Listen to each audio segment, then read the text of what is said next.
వచ్చేసింది చూడండి. This is my order. ఒక బర్గర్, ఇది వచ్చేసి milk shake and 2 chicken pops. మా బుడ్డోడు వాటిని తినడానికి లాగేద్దామని చూస్తుండు. వాళ్ళ డాడేమో ఆపుతున్నాడు చూడండి. ఇది వచ్చేసి స్టోర్ కుక్కట్పల్లిలో ఉంది. ఇది బయట వ్యూ చూడండి ఫ్రెండ్స్.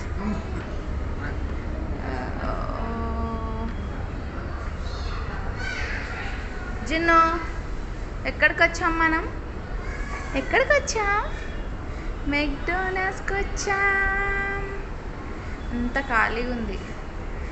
ఈరోజు మండే కాబట్టి, అదే సండే, సాటర్డే సండే అయితే ఫుల్ రష్ ఉంటుంది. ఓకే, మనం తిన్నాం, ఇంకా స్టార్ట్ చేద్దామా? కమ్ జున్ను, కమ్, ఓపెన్ చేద్దాం.